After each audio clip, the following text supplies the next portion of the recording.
Georges Méliès foi um mágico que viu a oportunidade no cinema de poder fazer algum tipo de criação nova que poderia agregar muito para as outras coisas que ele já fazia. E aqui, com essa ideia, ele acabou revolucionando a indústria do cinema, tanto ali daquele momento, como em todas as outras criações que veio a partir dali. Como sendo a pessoa que inventou uma iluminação própria para o cinema, que trouxe ali uma ideia de formatação que acabou sendo usada mais para frente por muitos estúdios, além da criação de diversas formas de filmagem para depois queimar quase tudo em um acesso de fúria. Olá, meu nome é Marcos Diniz, com Isa no final. Aqui a gente fala sobre criatividade, design de produção dentro do cinema, teatro e no audiovisual. E hoje a gente vai falar sobre o estúdio de filmagem do Georges Méliès, complementando o vídeo anterior onde falamos da Black Maria, que foi o estúdio criado pelo Thomas Edison. Mas antes da gente começar, você já conferiu se está inscrito aí no canal? Isso é muito importante aqui para o crescimento do canal e para o YouTube entender que as pessoas estão gostando do conteúdo.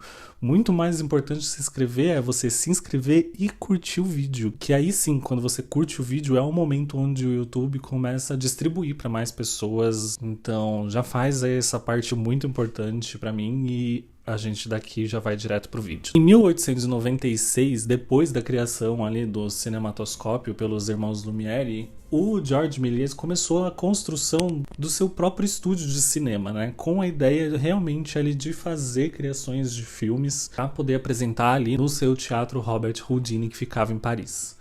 Quando ele começou essa construção, que basicamente ele pegou a ideia que o Thomas Edison acabou fazendo ali na Black Maria, e se você não viu esse vídeo, veja esse vídeo depois desse, eu vou deixar linkado no final, onde ele faz uma construção com o teto, ao invés de ser removível, ele faz a construção quase inteira de vidro.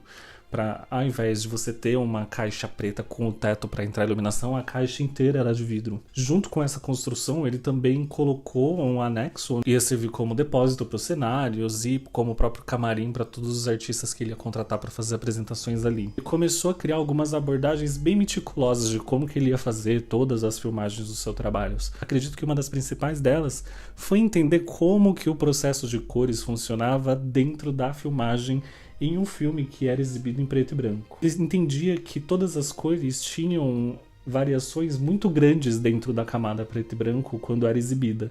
E muita coisa acabava não aparecendo ou tendo um resultado muito aquém do que ele queria. Então ele acabou desenvolvendo um processo onde todas as filmagens tinham como cenários e maquiagens, e às vezes até roupa dos próprios atores, como todas em tons de cinza. Então, ao invés dele tentar imaginar se aquela cor iria funcionar, assim como era feito no cinema, lá na frente, né, na Era de Ouro, onde as maquiagens tinham cores ao invés de tons de pele, como é hoje, utilizavam-se cores que eram muito mais marcantes, como verde, azul, vermelho, para ressaltar partes do rosto. Aqui, de uma forma muito rudimentar, ele decidiu exatamente usar os tons de cinza, né, em um degradê para fazer os efeitos que ele queria em câmera. E ali ele descrevia o seu trabalho dentro do ateliê como uma mistura de um estúdio de fotografia com um palco gigantesco de teatro. Exatamente porque ele se apropriava desse espaço do teatro para poder criar todas as suas produções.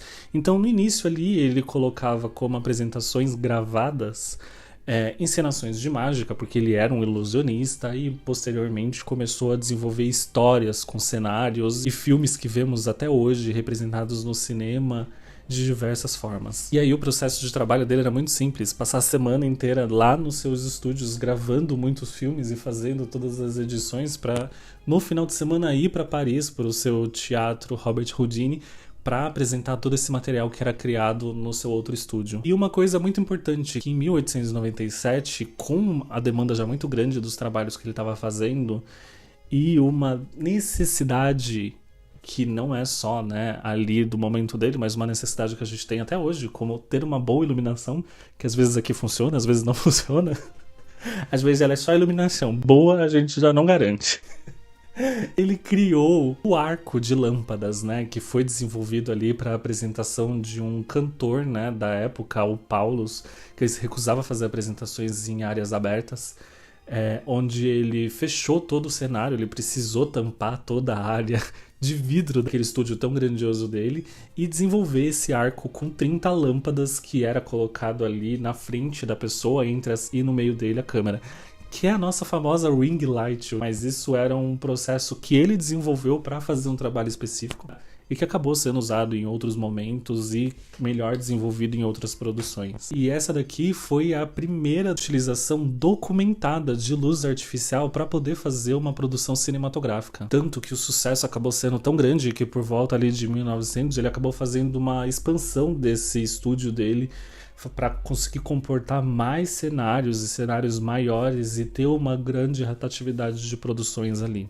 Lembrando que o estúdio dele basicamente era um palco de teatro, onde ali eles montavam diversas produções e faziam gravações com uma câmera estática, né? Como um filme teatralizado, que foi muito comum ali no início do cinema, não só por ele, mas por diversos artistas, que ali mais pra frente, em 1911, a gente começa a perder um pouco disso, com o filme O Operador, que eu tenho um vídeo aqui no canal falando sobre os close-ups no cinema, onde esses close-ups acabaram modificando a forma de utilizar a câmera e também como os estúdios eram construídos e os filmes produzidos. Todos os filmes que o George Miller produzia, obviamente, né, eles não eram de exclusividade dele, de exibição só no seu teatro Robert Houdini. Ali em 1910 ele firmou um contrato com a Pathé, que é uma empresa até hoje muito conhecida de distribuição de filmes, onde depois de uma grande segunda expansão que ele fez nos estúdios dele, com mais produções, um segundo palco para filmagens,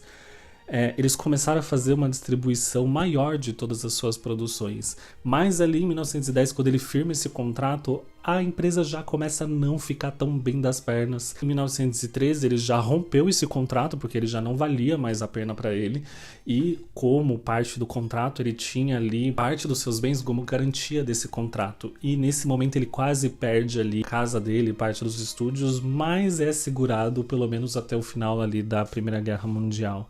E em 1917 os estúdios requisitado pelo exército na guerra, onde iria transformar ali em um hospital, mas que ele acabou vendo a oportunidade ali de continuar exercendo o trabalho dele de artista teatral, né? Mas não filmando dessa vez novas produções, mas utilizando o segundo palco ali do teatro dele dentro do hospital como uma área de apresentação de revistas de variedades, né?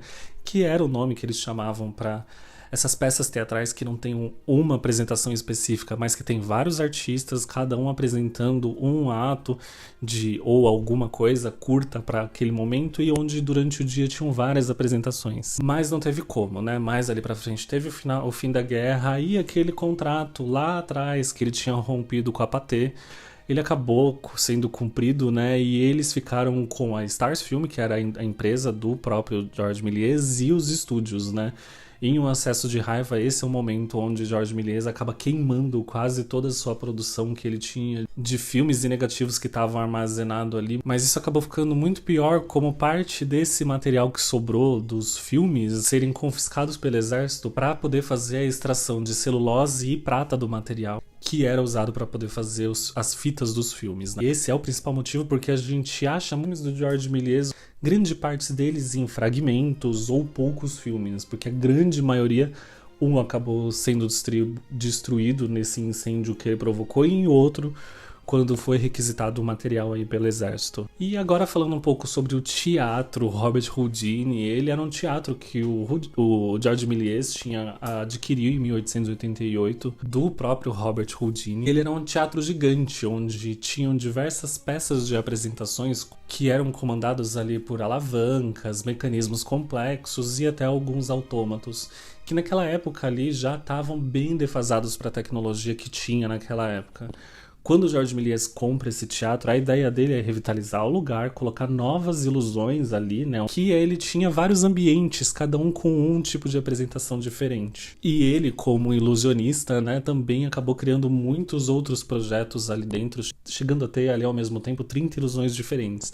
Além, claro, da sala de cinema que ele tinha ali, onde ele exibia os próprios filmes. O teatro ele foi fechado ali durante a Primeira Guerra Mundial e acabou sendo demolido em 1923. Então a gente tem registros dele, mas todos posterior à guerra e obviamente, né, todos ali quase marcando junto com o fim dos estúdios do Georges Méliès. Hoje, Georges Méliès é lembrado e, assim, ovacionado como o criador do cinema fantástico de ficção científica, como vemos hoje, principalmente ali com A Viagem do Homem à Lua. Ele é referenciado em muitos filmes, inclusive aqui em um que eu quero muito falar aqui mais pra frente, mas eu ainda tenho um pouco de receio por ser um material que eu gosto muito, que é o próprio Hugo Cabret, que foi dirigido pelo Martin Scorsese, que conta mais ou menos ali a história do Georges Méliès, não diretamente, mas indiretamente a partir da visão de um outro personagem, que é o Hugo Cabret.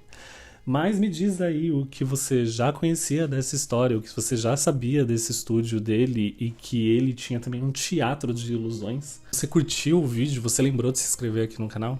Bem, é isso. Muito obrigado por terem visto o vídeo até aqui e até mais. Tchau, tchau.